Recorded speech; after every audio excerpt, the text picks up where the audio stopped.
Jadi agenda hari ini Komisi 1 berikut dinas-dinas di pemerintah daerah Kabupaten Sukabumi itu mendengar penjelasan dari pihak PTPN.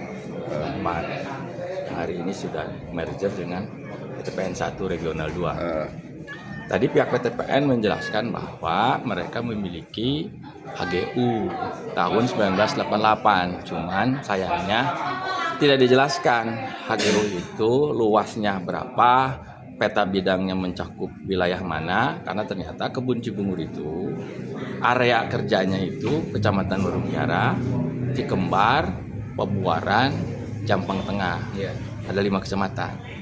Nah, apakah HGU tersebut berada benar di titik Warungkiara itu atau tidak? Nah, kalau kita merujuk ke Undang-Undang Agraria, HGU itu kan berlakunya 25 tahun. Berarti habis HGU-nya itu di tahun 2013. Dan tadi pihak PTPN akan memperpanjang tahun 2025. Sementara keluar Perpres nomor 62 tahun 2023. Menurut pasal 14 Perpres nomor 62 tahun 2023, HGU yang sudah habis 2 tahun tidak diperpanjang, ya sudah tidak bisa diperpanjang lagi. Berarti selama ini sejak 2014 sampai hari ini status tanah tersebut kosong. Yang menjadikan argumen PTPN lagi-lagi selalu mengargumenkan bahwa mereka seakan-akan telah menang dengan pihak ahli waris. Padahal saya berkali-kali menjelaskan kemarin, putusan kasasi itu yang sudah inkrah itu melawan ahli waris palsu. Pihak yang mengklaim sebagai ahli waris. Kami ini, saya datang sebagai ahli waris yang sah.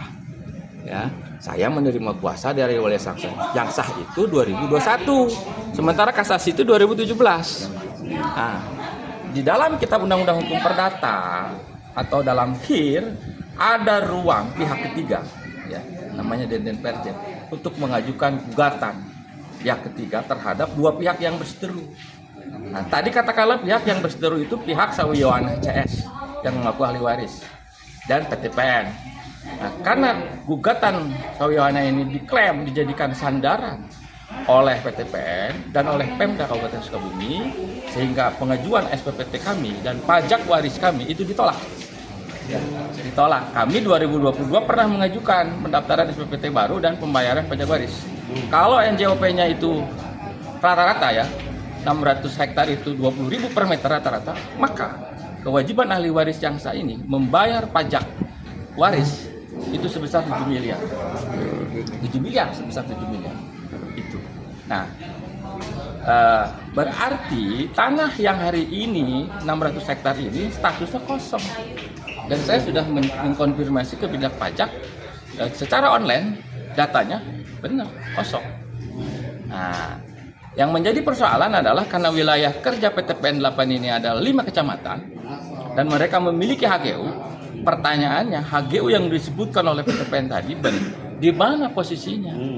Ya kan begitu? Ya, di mana posisinya? Apakah di Pabuaran? Apakah di Jampang Tengah? Apakah di Cikembar? Kan begitu? Ya. Atau di Warungkiara? Dan berapa luasnya? Ya. Kan begitu? Karena yang terjadi di Warungkiara ini kan telah terjadi transaksi jual beli. Kan ada yang aneh tadi. Pihak Asalam menyatakan jelas tadi bahwa pihak Asalam itu memiliki tanah tersebut dasarnya jual beli dari orang-orang yang memiliki literasi, ya kan? Sementara ada juga perjanjian kerjasama antara PTPN dengan Asalam. Ini kan rancu, benar nggak? Rancu ini. Dan berapa luasnya yang dikerjasamakan itu? PTPN dengan Asalam itu harus jelas. Masa di tengah-tengah lingkungan hukum adat, katakanlah misalnya 23 hektar milik Asalam itu, katakanlah 23 hektar, 7 hektar misalnya dari yang dikerjasamakan dengan Asalam berada di tengah-tengah misalnya, kan nggak lucu. HGU kok di tengah-tengah tanah milik adat, kan begitu. Nah, ini kan sesuatu yang rancu. Dan saya meyakini, karena saya pernah mengajukan laporan ke KPK tentang jual beli aset, katakanlah tanah milik negara, tentang jual beli Asalam, tentang Hotel Demi. Dulu kan Hotel Demi kebun karet, Asalam juga dulu kebun karet. Berdasarkan penelaahan KPK, tanah tersebut bukan termasuk tanah aset negara, sehingga proses transaksi jual beli bukan wewenang KPK. Clear kan?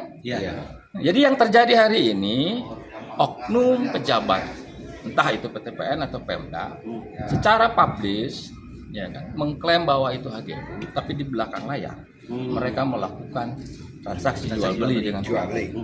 Ini persoalannya di sini. Nah, karena kita ada dokumen tahun 1986, ternyata pihak di apa? Ada ini dokumennya. Tahun 86 letter C atas nama Nata Dipura telah dirubah. Ya kan? Oleh pemerintah daerah. Ya, ada dokumennya ini. Saya pertunjukkan. Ya, letter C nomor 89 tahun 85 atas nama Nata Dipura seluas 477 hektar telah dirubah menjadi 238 orang. Dan itu saya duga Pitliper.